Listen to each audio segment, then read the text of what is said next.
And I'm here with a special guest today, Corrina Cross from the People, been a long time associate of the Academy, and I want to explore that a little bit more. But some of you may have come across Corrina from her presentations with the Academy at a number of conferences, Win 2022, 24, and so on and so forth, yeah?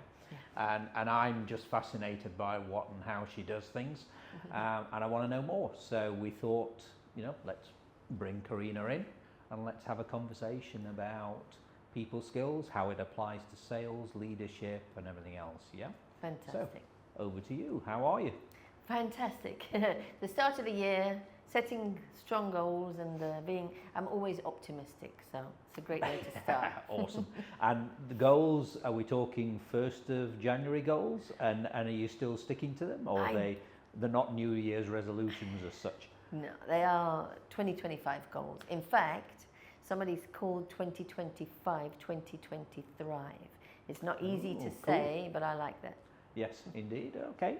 Well, let's explore that a little bit more. So just tell me a little bit about your background. How did you come to the People, and how did you arrive at working with the Academy and, knowing Ramez and so on? Sure. Well, I've been in Dubai 31 years. Okay. I'm from England. I don't know if you can tell by the accent. I'm from England. But I lived in many different countries. My family, we lived in Jamaica, we lived in Doha, we lived in Egypt for 5 years. I lived in Australia. Okay. I went on a round the world trip for a year. So when well-travelled. Yeah, well-travelled. So when I came to Dubai, I actually started working in advertising and marketing.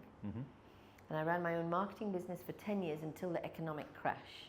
And I made all the mistakes in the book, all my eggs in one basket, which were all construction related. So my clients took a nosedive, I took a nosedive. And in that time, when I was deciding what to do next, I actually attended a workshop on personality profiling. And in fact, another friend of the Academy, Phil Bedford, he ran that workshop. And I came out of there thinking, wow, everybody needs to know this stuff. So when you say personality profiling, you mean DISC that or was similar? DISC. Yeah. Do you know what was lovely? At that time, it was called A Room Full of Gems. Oh, interesting. Okay.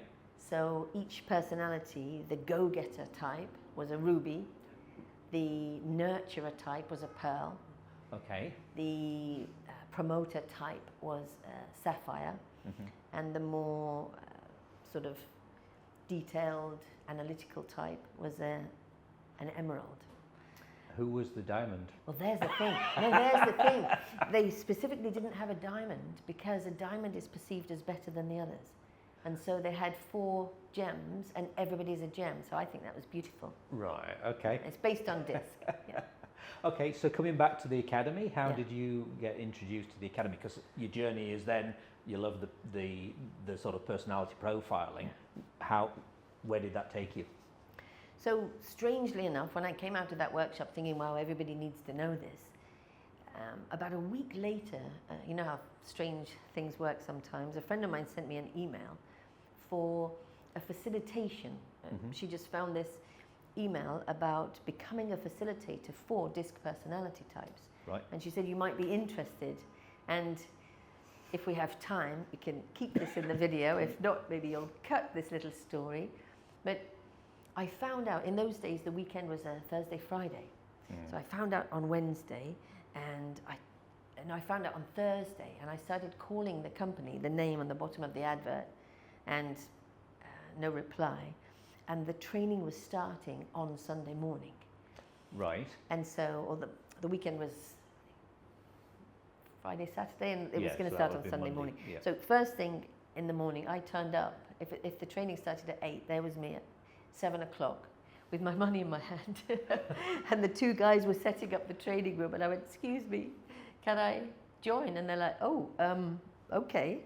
We'll have to get you to do a little assessment beforehand because the others have done some pre-work. But that was the start of me becoming a facilitator for this type of thing. Right, okay, Yeah. fantastic. And you've been doing it ever since? I've been doing it ever since, so that was 2010.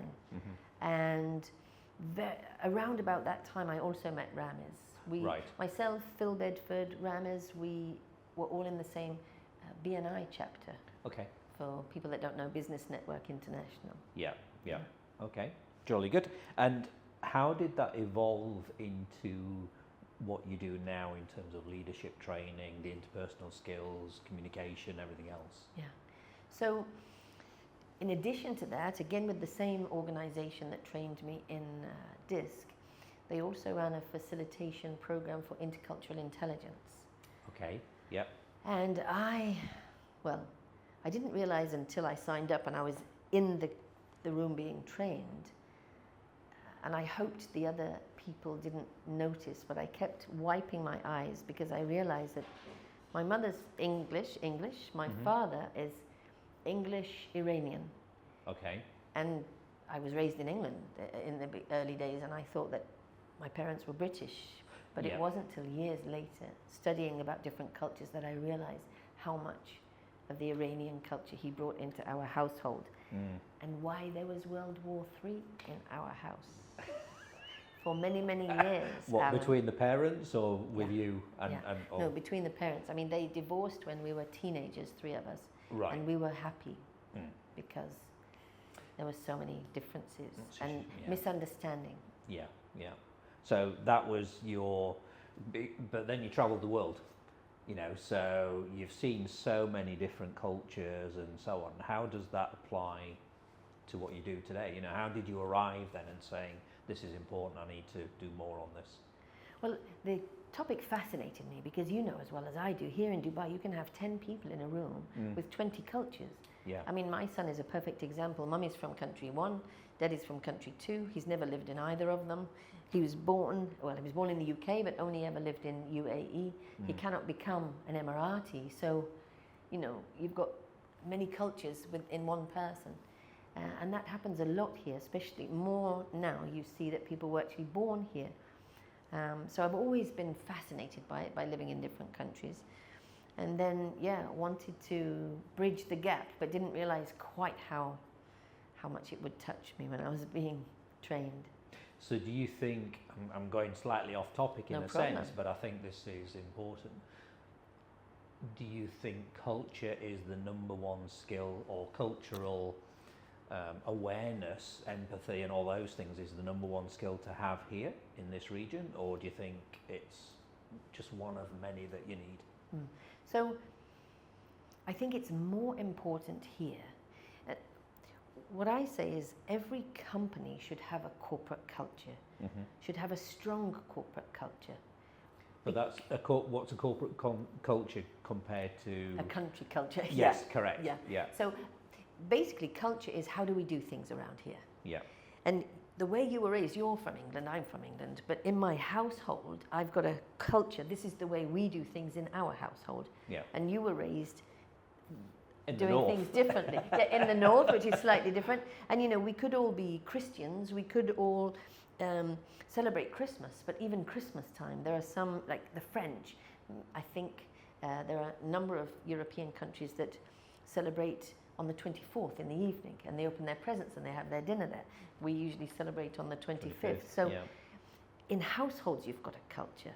Then, of course, in a city or up north or down south, you've got all these different cultures. We actually belong to many cultures. And every company creates their own culture. Like Nike, just do it. We want people that are driven. L'Oreal is one of my clients. An entrepreneurial spirit is one of their values, because they want people to think that this is like my own company. And what would I do if it was my own company? Yeah. So companies with a strong corporate culture, everybody who joins there, they know what's expected of them. So, And that culture is coming from the top, from the leadership? Yeah. So it's determined at the top, and it should be cascaded down. And when it's not, you get different pockets of leaders leading in different ways. And I can see where that's both a challenge and an advantage in a multicultural organisation where you've got different nationalities, different cultures, all trying to stamp their way of doing things. Yeah, perhaps. absolutely. So I believe every company in the world needs to have a strong corporate culture, so that it doesn't matter who we are outside of the organization. When we walk through that door, when we put on our uniform sort of thing, this is how we do things around here. But more so in this part of the world, where people from the outside walking into that office or clocking on at 9 o'clock in the morning, they're so unbelievably different that it's even more important here that they know this is how we do things around here. And I'm bringing this back from a sales angle, having spent many years in sales roles, sales leadership roles, mainly in the UK, but doing around Africa and things as well. I can understand the importance of understanding someone else's culture, but I always felt personally I had a sales culture. I had a persona. As soon as I put my suit on, my tie and everything else, and going to see a client, I was in sales mode. Wow. Yeah, and the way I reacted and everything I did was around that culture, my knowledge, my experience and everything else. Yeah.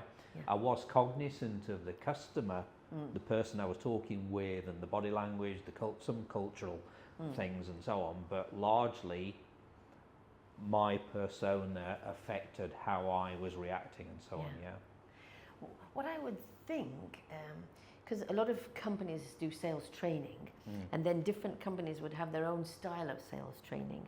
So what I would say is, let's say, you know, I don't know why McDonald's has popped into my head, but you know, McDonald's would train their staff to sell in a particular way. You know, large construction companies would train their salespeople to sell in a particular way. So all of that style would become part of the corporate culture, because you would get salespeople from all different companies suddenly coming, and it's like, whoa, hang on a minute, you know, that's not the way we sell. That's a bit too forceful. We sell in a very relational way. Does that make sense? So it does, but it's even down to things like clothing. So when I moved from the UK in 2016 to, you know, the UAE, I used to, every day I would go out with a suited and booted, as we call it. So I'd have, you know, smart shoes, suit, trousers, jacket, and shirt and tie. Then when I came here, I mean, not only was it warm, but no one was wearing a tie. And I'm in the office and I'm the odd one out. And I'm thinking, do I adapt? Do I stick with my, you know, what I'm used to? And look at me now, in jeans as well. That works, though. It works. And I guess as well, it's I did training for a high-end real estate company just before Christmas, and you know, they were dressed immaculately, and you know, their corporate culture is they're dealing with high net worth individuals, and they were all dressed immaculately and very respectful as well. It was lovely. So again, part of the culture. But sometimes it can be difficult. It reminds me of a tale when I was growing up, and I was in a music shop, and someone came in. So this is in the age of synthesizers in the early 80s and that sort of thing. And this guy came in, rocked up, scruffy looking and everything else, and the shop owner, he was looking at this Jupiter 8 synthesizer, which was worth a lot of money at the time, and even more now. It's like 10-fold increase in price. And he was looking at this, and the owner kicked him out. It turned out he was the leader of a rock band, and it was worth a lot of money. I've seen, in fact, as your audience are salespeople, years ago when houses and cars and everything was selling like hotcakes here in the UAE, there was a gentleman, Russian gentleman, that had been on the beach, and he went to the car showroom. Right. And there was a car salesman doing some paperwork. He kind of looked up and thought, oh, don't waste my time. The gentleman had a little vest top and maybe a little bit of sand still on his, you know, legs. And his colleague served the Russian gentleman. Do you think he bought any cars that day? I suspect he might have done off the colleague, but not off the original. He bought 8 four-wheel drives. 8 four-wheel drives. Never judge a book by its cover. Sales trick number 1. Which can be hard, from experience, Okay, so tell me, on this interpersonal skills and leadership training and so on, how did you then arrive at that on this journey? Well, a few people have asked me recently. In fact, over the past year, quite a few of my participants have said, how do I be a trainer like you? So I've had to tell this story a few times. I was extremely fortunate that after become a facilitator for DISC personality profiling and a facilitator for intercultural intelligence, where I was doing a few projects here and there, I was recommended to join forces with a company called the Mind Gym. Okay. The Mind Gym is an amazing, award-winning training company with offices in London, New York, Singapore, and they used to have offices here too.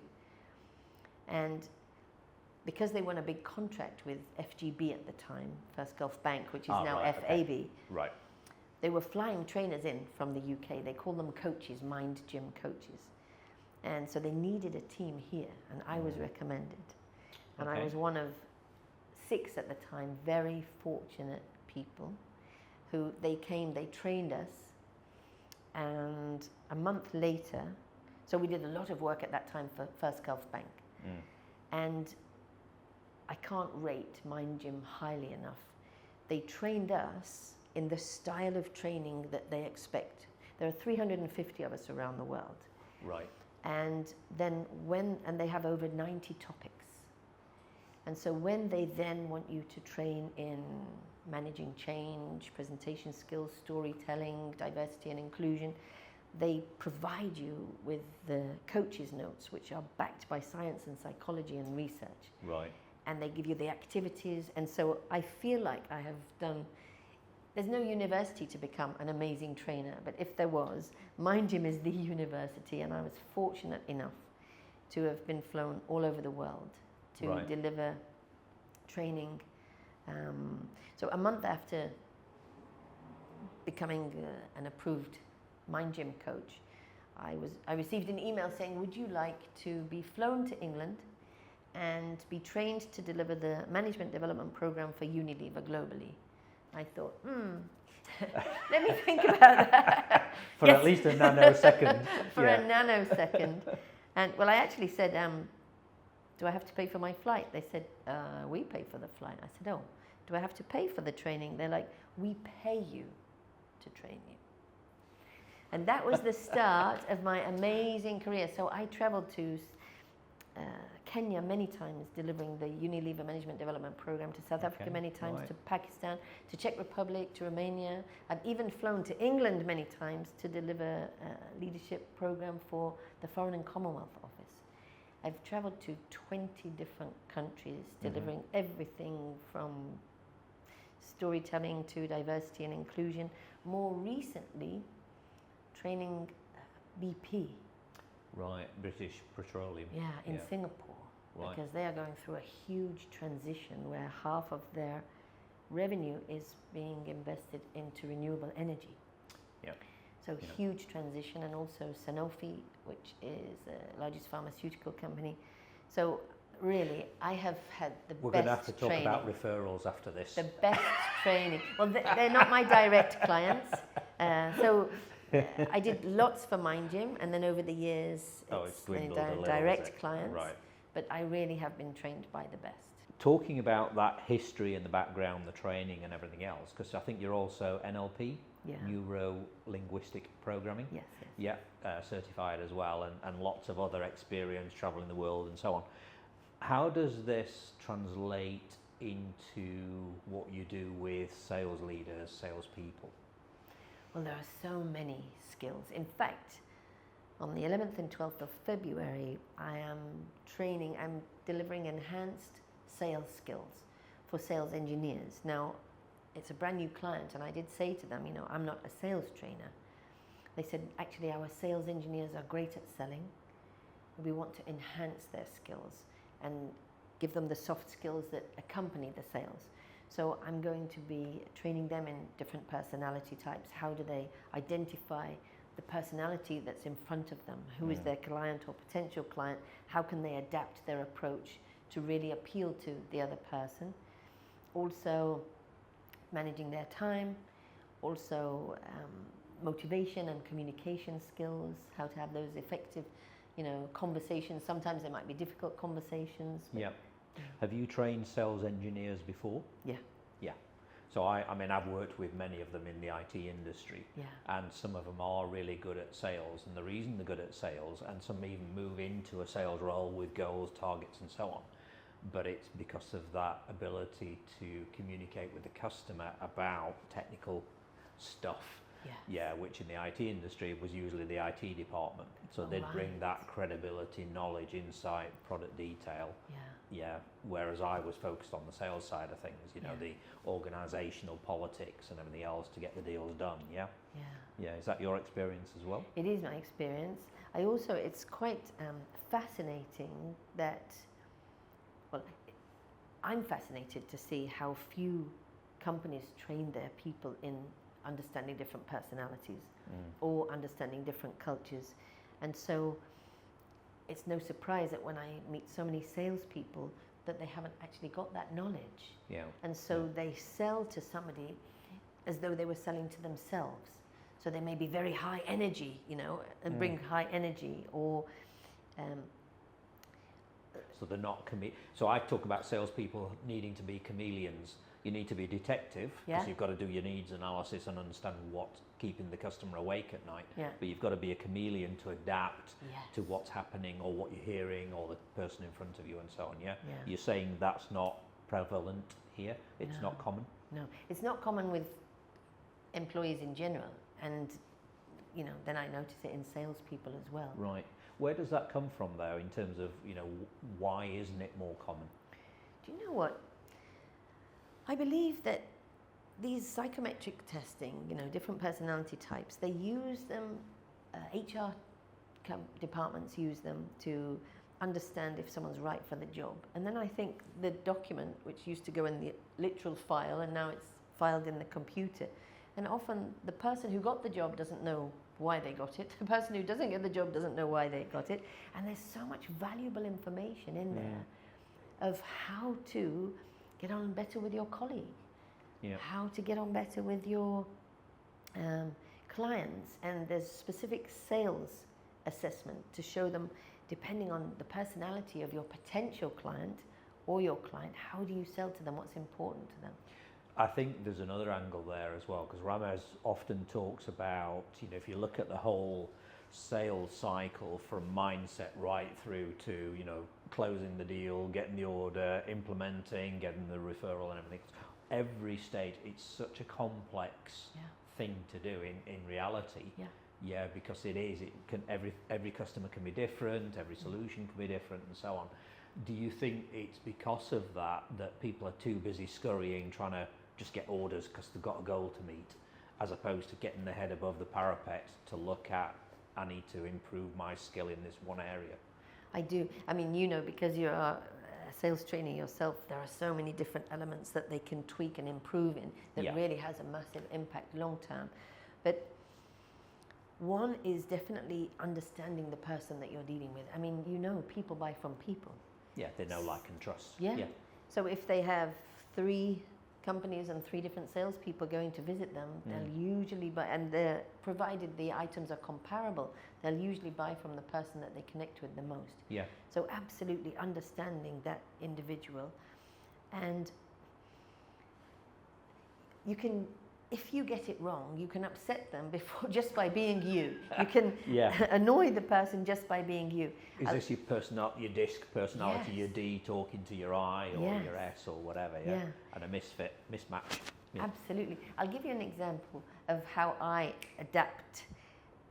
I was training a group of software engineers, and I turned up, and it was in their offices. They had a beautiful sort of canteen area, and they're all standing around holding their coffee and their croissant and, you know, having a bite to eat in the morning. But it was deadly silent when I arrived. There was about 15 of them standing around. And I said, is it always quiet like this, or have you not had your coffee yet this morning? And one guy standing close to me, he had his croissant in his hand. He didn't even look at me. He stayed looking forward, and he said, "We're eating." And I immediately thought, okay, Corrina, dial down your energy. Right, okay. Because I have a lot of energy in my personality type, and these guys are very practical, very logical. They probably thought, who is this clown coming in telling jokes in the morning? And I didn't have a coffee. There was a coffee machine right there. I purposefully didn't have a coffee because I had to. Didn't want the caffeine. Yeah, I was already working on talking to them and giving them the science and the psychology and the research that backs up why they should be giving feedback in this way, why they should be collaborating in this way, and it worked. You know, you have to get them on your side. Yeah. And this is exactly the same with sales. Okay, so when it comes to interpersonal soft skills, interpersonal skills and so on, what would you say is the biggest misconception that sales leaders and salespeople have about this whole topic? That it doesn't matter, or is it something else? I believe that two things happen. One, energy is so important, and I think a lot of them, the energy is, I want to sell, I want to sell, I want you to buy, I want you to buy. Whereas really, I think that people can sense that sort of desperation. So I think that's one thing. I think another thing is that the relationship comes first. Getting to know that person first, getting to know what they need. There's an activity that I do, particularly with salespeople, and I get them all to work in groups and convince each other. If I give the game away, they're all going to know my trick. But anyway, convince each other to go on holiday with them. Right, okay. Like, this is my favorite destination, and convince you all to come with me. And they're all like, yeah, I'll go. I would. Yeah. And it's all talking. No asking, no listening. And I just think, they say God gave you 2 ears and 1 mouth for a reason. Yeah. I don't think any of us use it in the right proportion, but I think salespeople more than ever should be asking the questions. If they ask the questions, then when they speak, they will know which part of this. Well, are you interested in a mug? Do you want it because it's blue and it'll match your house? Do you want it because it's a nice design? What's important for you? That's the main thing I think they get wrong. I think there's 2 aspects to that I look at. One is when I'm doing the training and coaching, I'm always talking to them about when you're having a conversation with a customer, it's not about you, it's not about your products or anything else at this stage, it's about them. And until you understand them and you understand what they're looking for, don't talk features, benefits, everything else, it's just going to go straight over the head. The other thing is I love this association of, you know, why do people buy a drill? I love that. This job's to be done theory. I love this one because it's... What's your answer to why do people buy a drill? Mandy.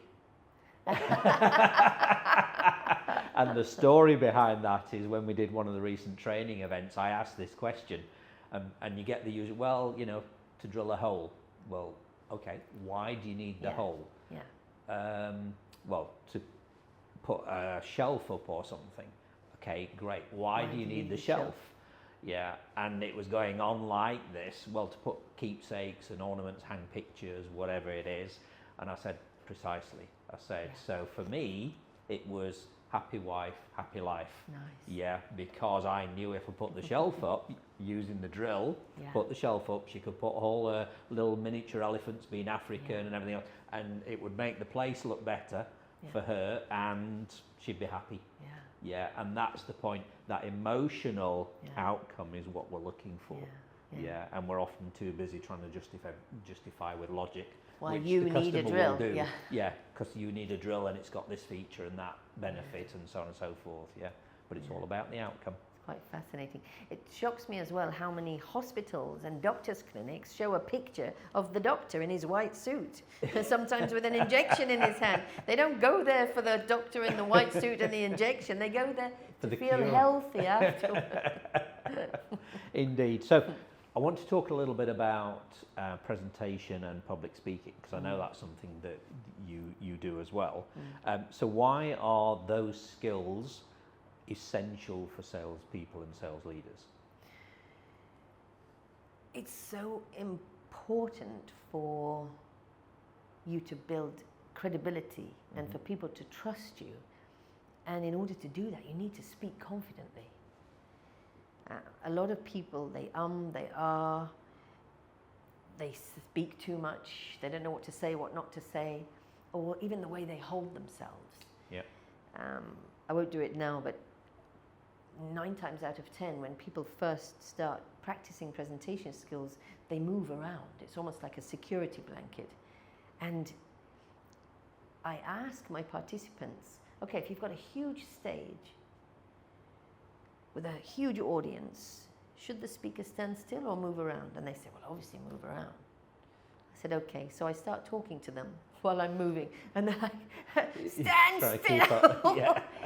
If you watch TED Talks, there's a small carpet, because if you stand still, it makes the listener more comfortable. But I mean, this is something I struggle with, not the moving around per se, Yeah. but the not using my hands Yeah. as much, because I tend to talk, you know, like here I'm holding on to Yeah. this, Yeah. but I would normally, if I'm gesticulating, talking, whatever, I'd move Yeah. my hands as well, Yeah. or I'd be moving my torso Yeah. to make a point. Yeah. Are you saying don't do that? Or? Do you know what? That's absolutely fine. Shall I give you my trick? I'm Yeah. going to stand up. So, when you're on stage, or if you were standing up talking to somebody, you actually have your feet planted Okay. firmly as though this is the trunk of a tree. Yeah. So the trunk of a tree doesn't move, but the branches and the leaves do. And even if I don't tell my hands what to do, if I was saying I caught a fish that big, or you know, and it turns over and over and over, your hands just are connected with your mouth and your brain, and they do things. And so it's perfectly natural to move. Right. But if you stand still, if I was doing this, it looks Yeah, as good though point. I'm not Fidgety. trustworthy or not confident. Yeah. But if I stand still, I can still move my top part confidently. Yeah, good point. Thank you. So, tip of the day, tip number 1, that's a post. Okay, great. So, in your experience, when you've been working with sales professionals and sales leaders, what is some of the common mistakes, if you were to pick out 2 or 3, what would they be that they're making during presentations? Standing still or whatever is one. Anything else? Well, I guess not being prepared. I mean, that's managing your time, isn't it? Not being prepared.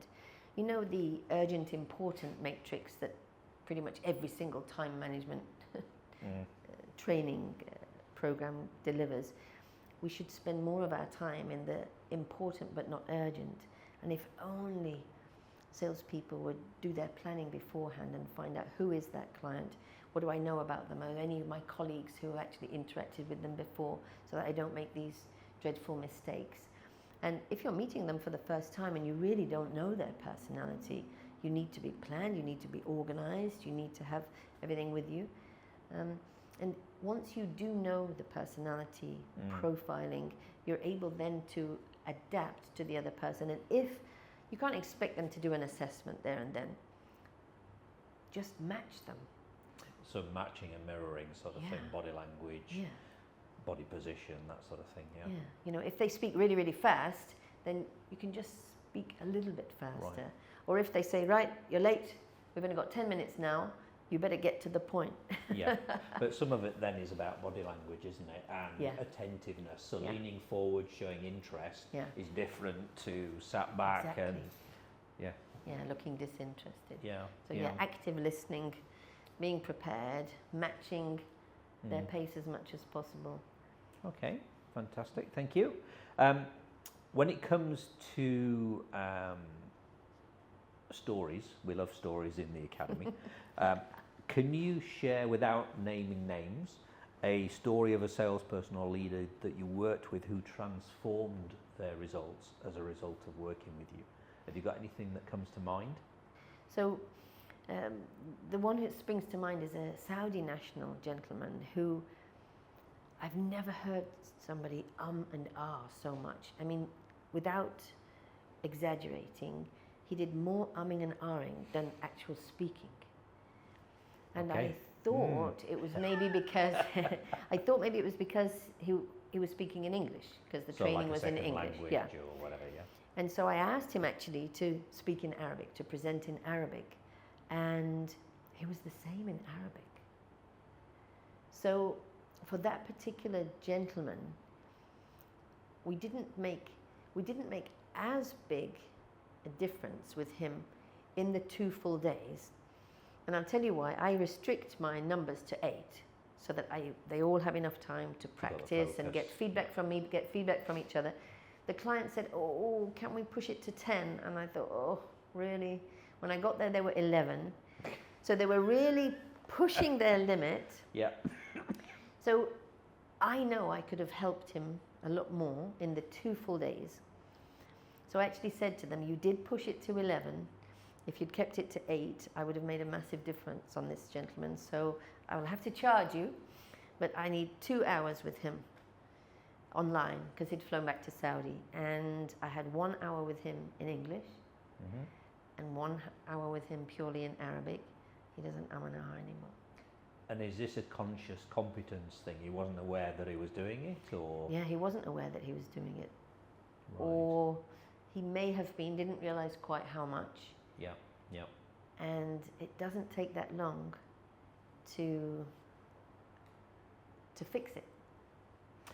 Interesting, because I used to a lot more than I do now. I mean, I still do it occasionally. It's human. Yeah. Yeah. But someone made me conscious of it many years ago, and I stopped doing it as much. But one of the things, as you may be aware, in the academy, we've developed this sales coach. Yeah. Yeah, and using AI.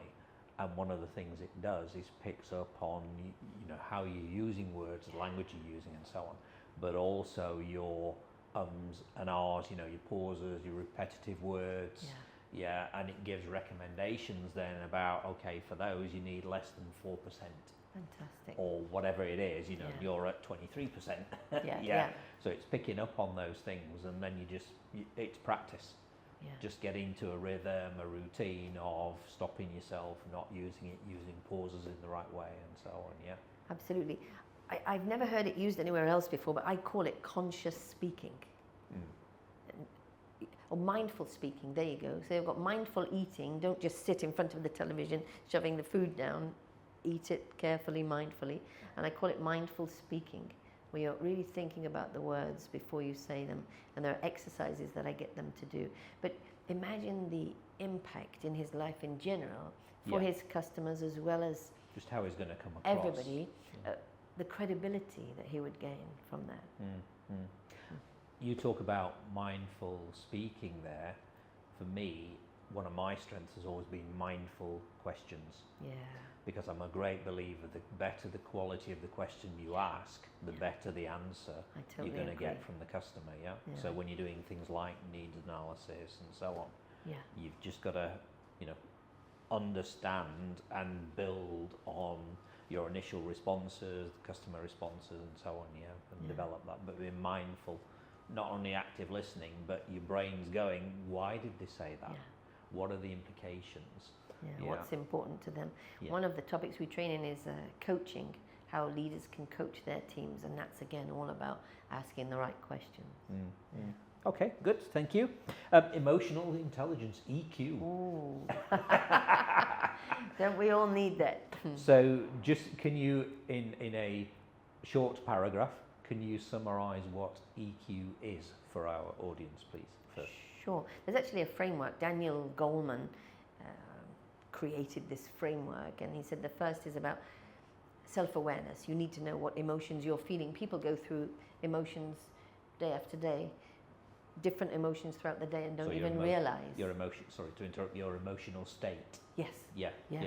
So being aware of it during the day, then self-management. So if I'm angry, how can I manage that and get out of that state? And then self-motivation. So not relying on external people or experiences to motivate myself. Okay. So those first 3 are interpersonal, intrapersonal, and the other 2 are interpersonal. So the 4th one is empathy, the ability to stand in the shoes of the other person. And then the last one is building those relationships, helping them to manage their emotions. And just to clarify, empathy, not sympathy. Yeah, empathy. Empathy, yeah. Okay. And how can salespeople, sales leaders develop that EQ, that emotional intelligence? It takes practice. First, they need to want to. They need to want to. And why would they want to? A big driver is your personal relationships. Your personal relationships benefit hugely. I actually had a conversation with a friend recently who's going through a lot of change at work and is struggling to remain calm. And in our conversation, the words they were using were not the best words. And so that was creating an emotional state in them just by using those words, yeah? Well, I think because they were angry, the Right. words were coming out, and those were words where other people could feel attacked. Right. And I said, if you go to work and you're using words where your employees could feel attacked, you will not get the best out of them. So the same if a salesperson was stressed, they're not going to use the right language, they're not going to have the right tone of voice, they're not going to have the right body language. So the importance of managing your own emotions before you go into that meeting, regardless of what's happening in your life. And to be able to choose your words calmly and carefully has a huge impact. So giving and receiving feedback, I say that most people give constructive feedback and they leave the bullets and the arrows and the sting in their words.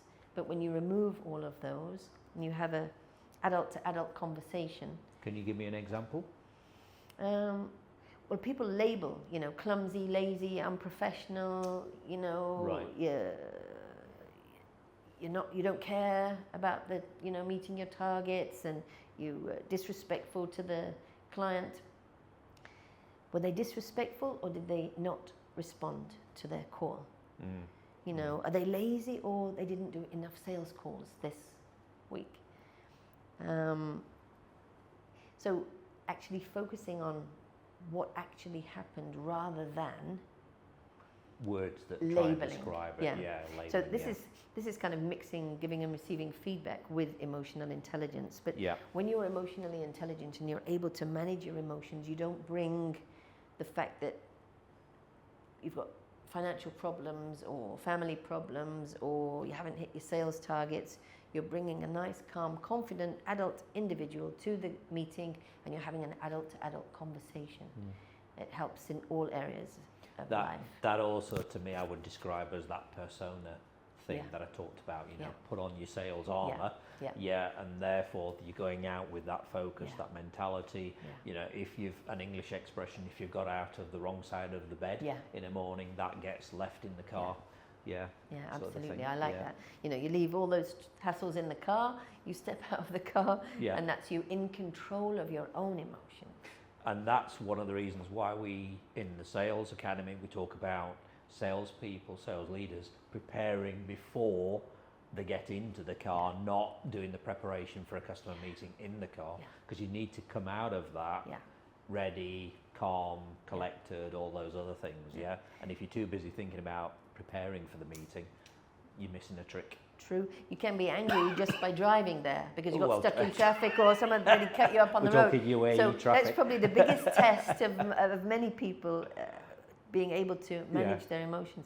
I had a participant the other day, she looked at me and I said, it's a beautiful feeling when you can actually remain calm. And she went, oh, please teach me how. So one of the projects I worked on was at Dubai airports. I trained hundreds of their customer service staff after COVID, when they suddenly had to employ, the passenger traffic went up, and so they had to employ people overnight, so myself and a group of trainers. And I said to them, it wasn't part of the training program, I added this. I said, when you put your uniform on, imagine it's a bulletproof vest. Because when the passengers lose their luggage, they're going to shout at you. When the flight's delayed, they're going to shout at you.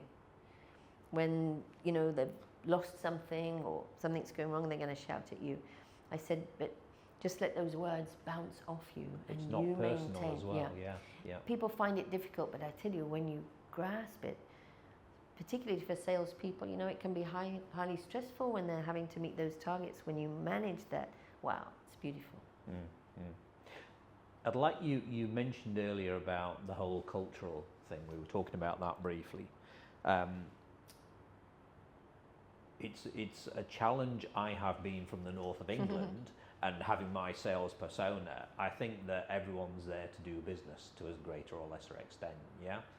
From a sales experience and working with sales leaders and so on, how important, I mean, we've talked about importance of culture in this region, but reality, is it top of the list? Is it something else, you know? What is it? How important is it? So I guess it depends how big a contrast the two cultures are. I'll just talk briefly about 4 of the really main cultural differences that we experience on a daily basis. One is communication. Some cultures, and you'll never catch me saying English are like this, Germans are like that, you know. I say certain cultures are very direct with their communication. Think it, say it. German. Why did you comes to mind. Alan, Yeah. they'll say, why Blunt. did you have your hair cut that short? It doesn't look nice. Right, okay. Now, if we are all from a culture, a country culture, where that's how we speak, it's fine.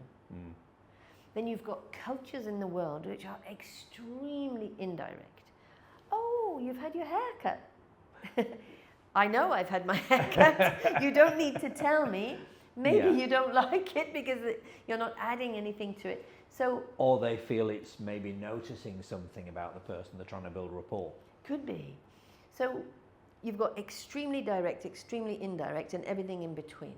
So let me ask you, this brings me to a point. So I went to a networking event yesterday, and you've got different ways of handing out a business card. Yeah. What is the culturally, you know, here's my Academy for Sales card. What is, it's in the UK, you'd sort of hold it like this and just pass it over, And yet there are a number of people doing this, and I've always taken this as a Japanese culture thing of holding it like this and presenting it. What's the right and wrong, or isn't there a right and wrong? To be honest, again, there is no right and wrong. And I say in personality profiling training and in intercultural intelligence training, there is no right or wrong, there is only different. Right, okay. So obviously there is respectful and disrespectful. Disrespectful is you hand it to them or you fling it on the table. You don't even care which side it turns up. It's disrespectful, or it's all your card is spent. You drop theirs on the floor. There's obviously respectful and disrespectful. For us Westerners, mostly you'd hold it in one corner. You'd pass it so the side that you want them to read, you would hand it to them in a respectful manner. You'd be looking at them at the time, not looking around. That has always been respectful. I've noticed that more and more people are adopting the Asian way, which was very, Japanese, Singaporean, Chinese, where they hold it in 2 hands. And really, provided you hand it over in a respectful way. Obviously, if someone hands it to you with 2 hands, we should receive it in that way. But I've noticed more and more people from all over the world are now adopting that style. You can see when somebody's doing it respectfully, even if they only hold one corner, and you don't take someone's card and write on it. I do sometimes write on somebody's business card, and I ask them first. I said, so that I remember that I was going to introduce you to X, Y, Z. Do you mind if I write on your card? I ask them first. Or even where we met could be another one. And on that whole cultural piece, what's your sort of take on assessing someone when you walk into a room? So one of the things again in our courses talk about observation. Because when I was working recently with a client in Qatar, as soon as I never met the guy, the sales manager, sales leader, walked into his room, and his room is full of stuff, from holidays and football and swords and all sorts of things, And to me, an Indian, by extraction, living in Qatar, doing this sales leader role, but as soon as I saw all this, I thought, conversation points. Absolutely. And got into a conversation. But there's so many salespeople, in my experience, miss the whole thing. And I saw that a lot on Zoom. I'd see someone, I'd have a meeting with a client on Zoom during COVID, and I'd see a certificate on the wall. And I would then ask, what's that certificate about and everything else, or I'd see a picture on the wall behind them or whatever. So many people miss it. I mean, how important is observation in this process for cultural awareness? So it's super important, and on top of that, so it's great. Building rapport with people. People do business with people they know, like, and trust. So building rapport, finding something in common is fantastic. So if you've got so many things going on, it might be a football or somewhere they've traveled to, it's a fantastic opportunity. But again, when you have the knowledge of different personality types, so you might say, oh wow, what a beautiful plant. I love plants. Do you love plants? And if they say yes. So again, conversation killer. the guys at the airport, I would say, speak to them, have you had a lovely flight? And if they go, yep, just guide them. You need to take off your shoes, you need to put the bags in the x-ray. But if they want to have a conversation, then you continue. So absolutely right to build that rapport. And then if their body language and their language is telling you, get to the point, then we get to the point. Have you ever seen any examples where someone's got it wrong? Many times. And what's usually the result? Well, you can see. So, I don't know if this comes from emotional intelligence or my knowledge of NLP, neuro-linguistic programming, which is similar to psychology, but you can see somebody's body language change when they are really not interested or when you've crossed the line. Yeah. So being observant is so important.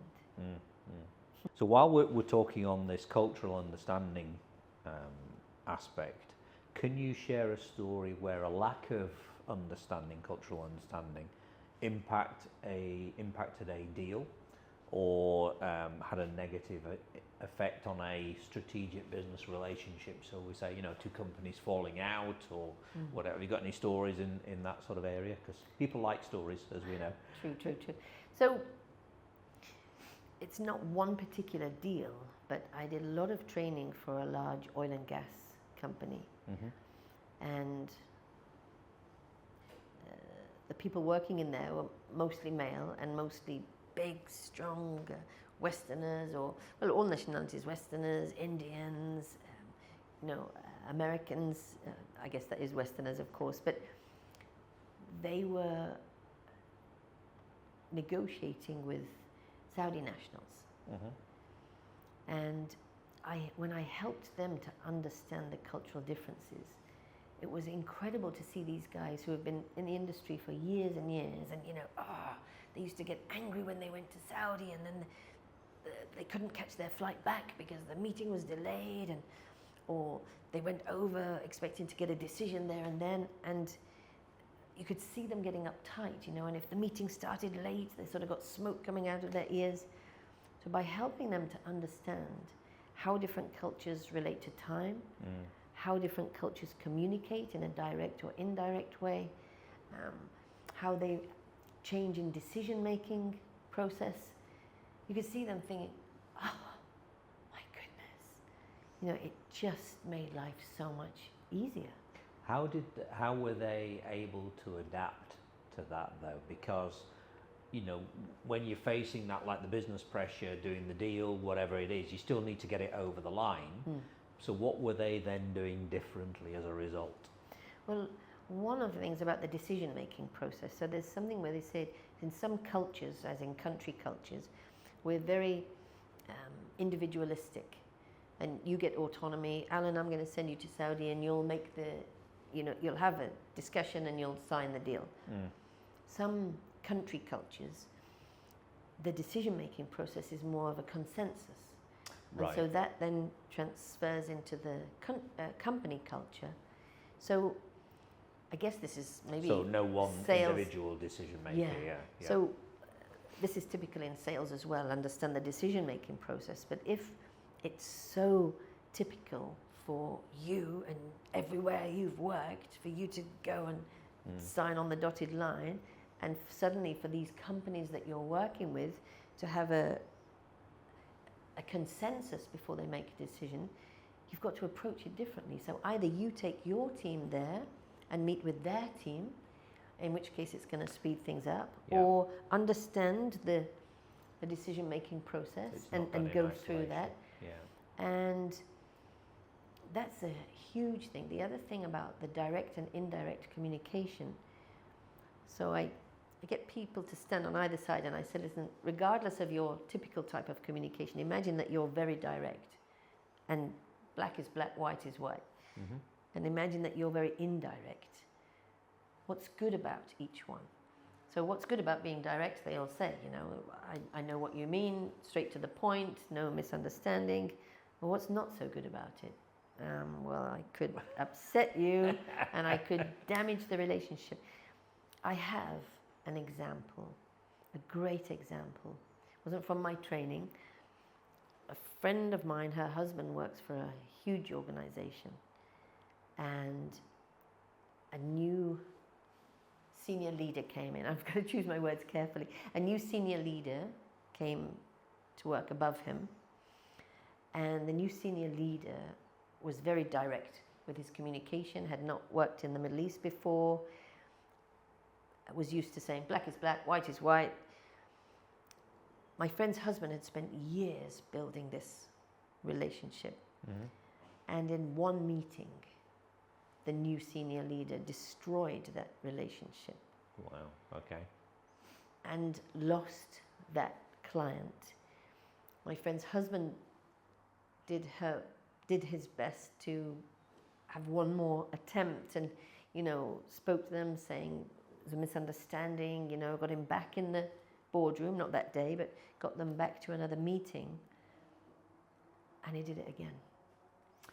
And that client brings $6 million worth of business every year. Right, not insignificant. No. Okay. So it shocks me as well that in this part of the world, a lot of people think that you bring trainers and speakers from England, from America, and they're going to be better. But you can open your mouth and destroy a relationship with one sentence. Yeah. Interesting. Okay. Giving and receiving feedback. How does that work then? So again, we often in the academy, when we're doing coaching and things, we talk about giving that feedback in a positive way. You know, you did that really well, what would have made it even better, sort of scenarios and things. What's your thought around the whole sales manager giving a salesperson feedback or not? Or the wrong style or whatever. Yeah. I know it's a big topic, but what would you say around this whole area? Well, I like the first thing that you said. So for people who don't know how to give feedback without being trained formally, a great way is to say, that went well, and that can make it even better. Whereas most people are like, that was good, that was rubbish, you know? So let's at least say, that was good, and that can make it even better. So that's a very simple way. A lot of managers, sales managers all over the world have been trained to use the feedback sandwich. Okay, what's the feedback sandwich? So the feedback sandwich is when I have something constructive to say to you. So if I'm a sales manager, you're one of my team, and you haven't been making enough sales calls this month, I would say to you, oh, Alan, we had a great meeting yesterday morning, didn't we? I want to say something nice. Then I want to address the constructive part. And then I'll say something nice at the end. The problem with that, and when I deliver feedback training, I have a rubbish bin, or in Arabic they call it sanduq zibala. I have a waste paper basket at front of the room, and lots of words and phrases and things that you've been doing in the past go in that rubbish bin, because a feedback sandwich that many people were trained to use is really, really not effective. Why not? I'll explain. One is, a lot of people remember the first thing and the last thing you say, so they're going to walk out of there thinking, well, I'm doing really a good job. Yeah. Another reason is because particularly the super empathic and the super kind managers, they put so much padding on the top, so much sugar coating that you barely so the message realize. Gets lost. Yeah, the message gets lost. Yeah. It of course is confusing, because, well, did I do well or did I not do well? But another real reason is, imagine that you're a salesperson in my team, and I always use the feedback sandwich. What's going to happen next week when I say, Alan, great presentation? You're going to, all right then, bring it on. Where is it? Where's the the constructive stuff in between. And then when I try to find something nice to say, you're really not going to believe me. So, yeah, we do away with that. So how do you do it differently? So I should be giving you positive feedback as well as constructive feedback, but I should be giving it as and when appropriate. So throughout the year, when I see you doing things well, I should be praising you. And when I see you doing things that need to be changed, I should be giving you the constructive feedback. So as and when throughout the year. And research does show that the biggest positive improvement, impact is made when the managers give consistent feedback, small but often, positive and constructive, as and when. Sadly, a lot of sales managers and managers only give constructive. Because when everything's running smoothly, they don't think about that. They take it for granted. But if you continuously only ever give constructive, that's going to demotivate people. I think the other angle to this, though, as well, from a sales point of view, I mean, I worked in organisations that had bonuses, commission, but incentives like, if you made this percentage of your number, you'll do an annual trip to somewhere exotic or whatever. And I think that, for me, in sales has played a role. I don't see that as much here. True. Yeah, and I don't know whether that's a cultural thing or what it was, because many of the companies I worked for in sales were American-based, and I think that's predominant over there. But do those incentives and rewards make a difference in this feedback mechanism? Or is it divorced from the day-to-day operation of the business? Like the sales manager talking to a salesperson. So I would treat reward and consequences separately. Again, when there's a strong corporate culture, they know rewards and consequences. They know that when we do things right, we get a bonus, or when they hit their targets. Again, when we know how it's done around here, then we know what we're working towards. And the same as consequences. If you don't hit your target, then you also know what's happening.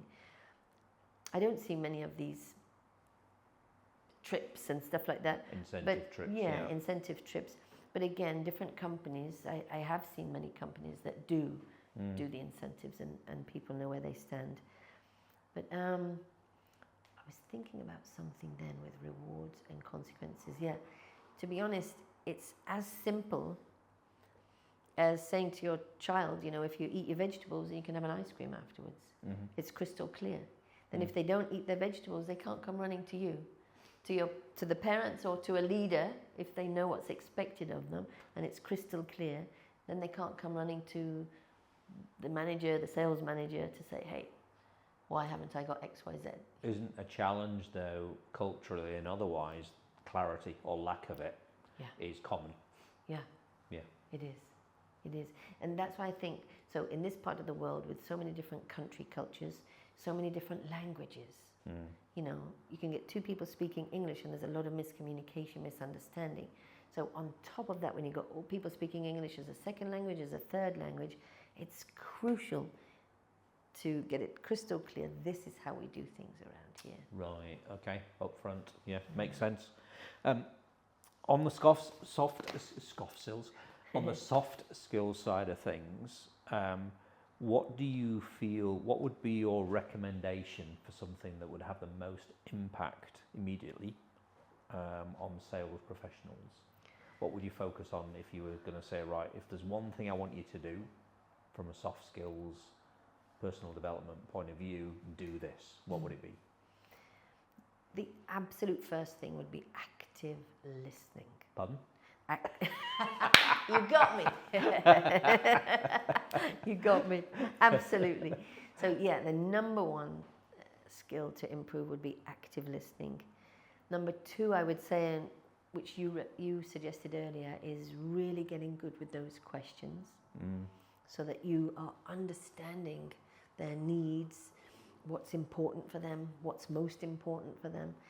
And it's not only because it's one of my core topics, understanding the personality of the person in front of you. And personality doesn't mean happy, sad.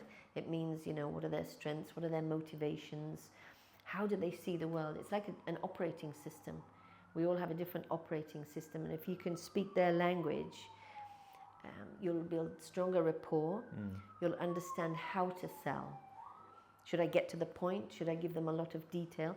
the very analytical personality type, a lot of salespeople lose business from those analytical types because they think, oh, they haven't made up their mind, they're not interested. No. They're still They studying and need thinking more and information, more they're data. comparing. Once they've made up their mind, they can be an absolute lifelong loyal client. Right, okay. Not easy. No, no.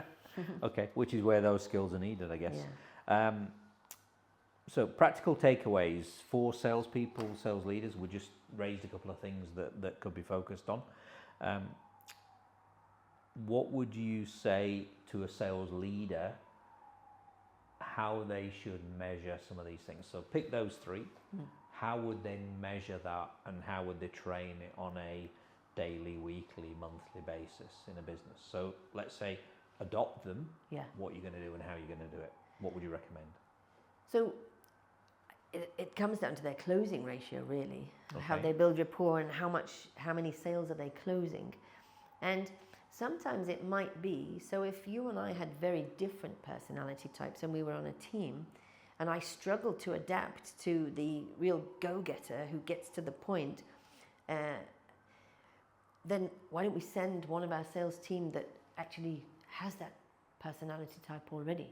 And so they're speaking the same language, they don't have to adapt. So that could be one.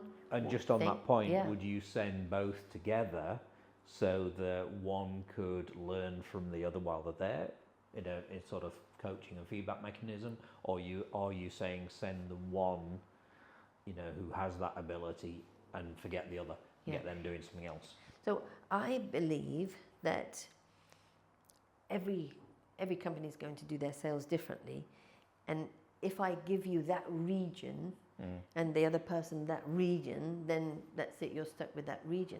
But you could actually say, right, your personality type matches customer 1, 3, and 5. Your personality type matches customer 7, 8, 9, and do it that way. Although that is a level of sophistication, I suspect, because you need to know your customer profiles. Yeah. And I would suggest, I don't know if this is true or not, but my instincts say a lot of us don't know our customers' profiles in a lot of detail. Enough. We don't stock it, we don't put it in our customer relationship management systems, they're a D, they're an I, or whatever that I know of. That would be a great thing to do. To have, you've spoken a lot about your sales persona. It would be great to have a customer profile persona, and in there include so how would their you hobbies, assess that? Their hobbies, if they enjoy, I mean, you can upset somebody by talking about the wrong football team, oh, you support Liverpool, so even if they like football, you've got to be careful, what team. But how would you get that assessment then of a prospect?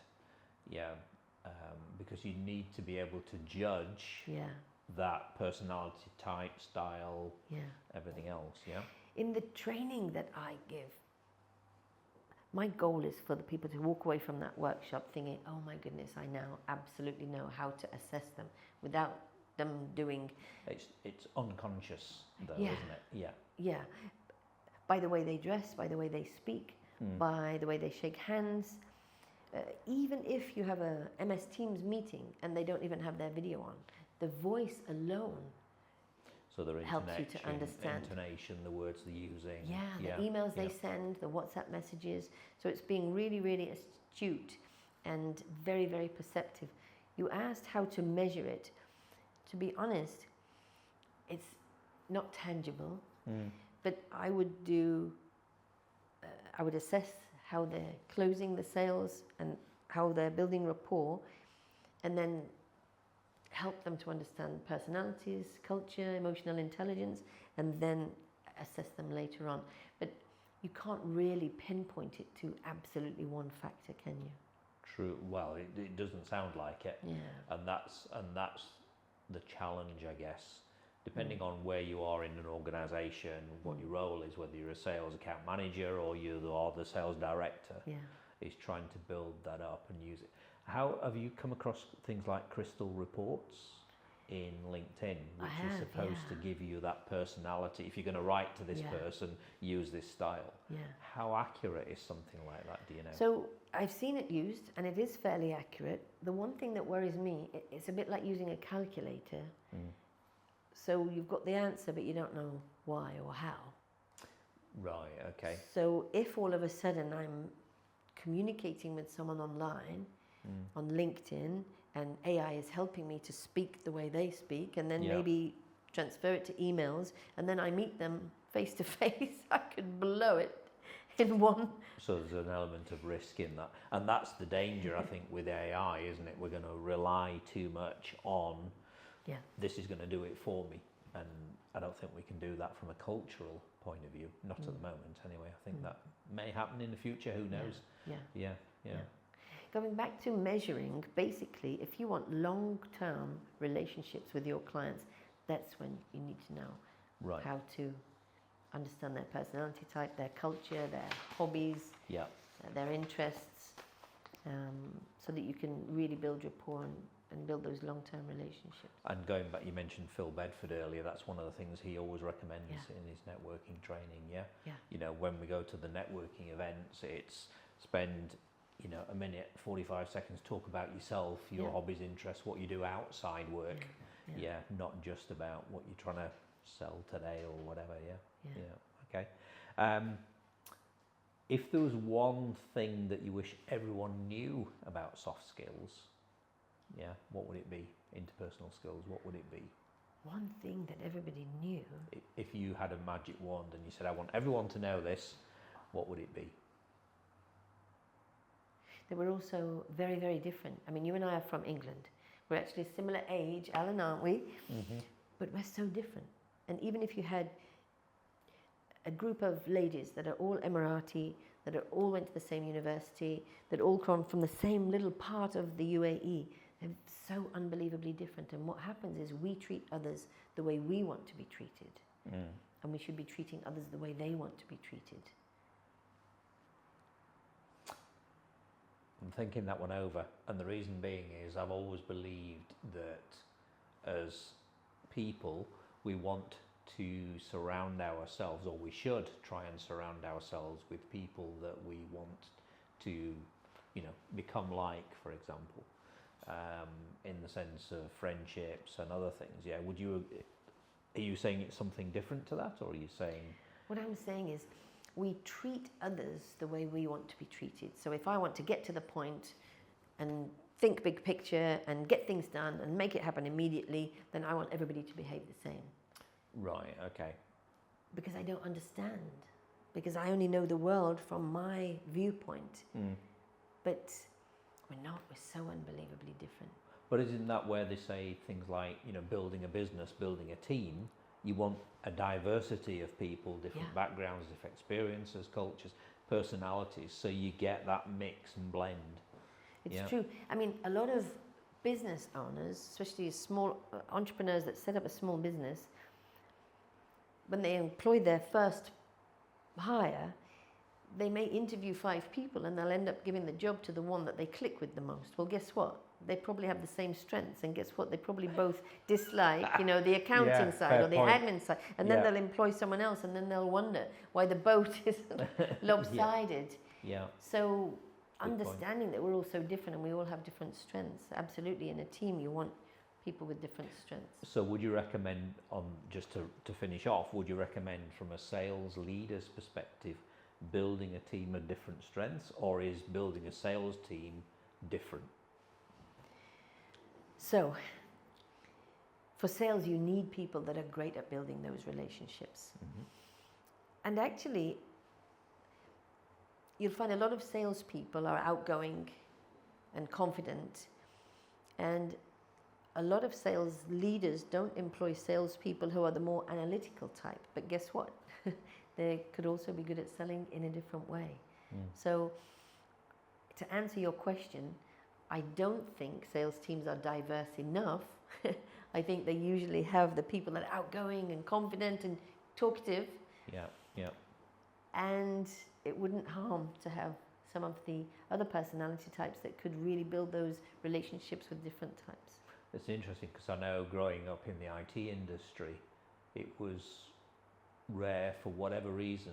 We never found that many female salespeople.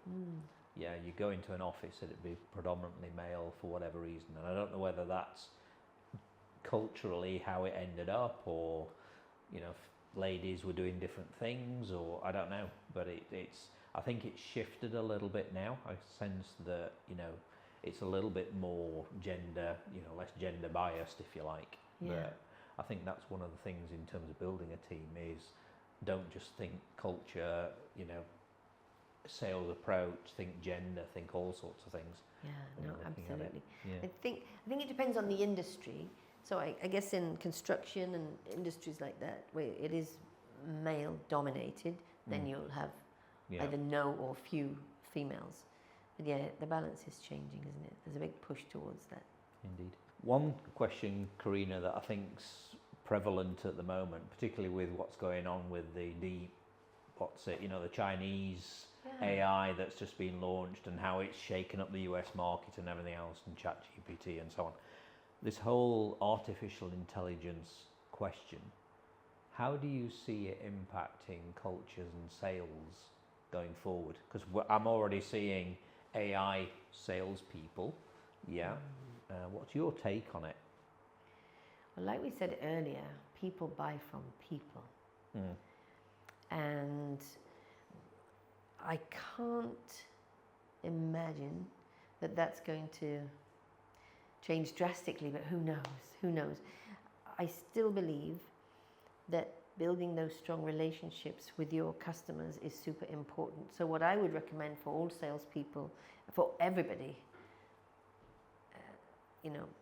particularly salespeople, because we're talking to your audience right now, is to use it to help you become more productive, to store that knowledge, input more knowledge about your customers, input more knowledge about your own products and services, so that you're more knowledgeable, that you can achieve more with your time, but still build those relationships.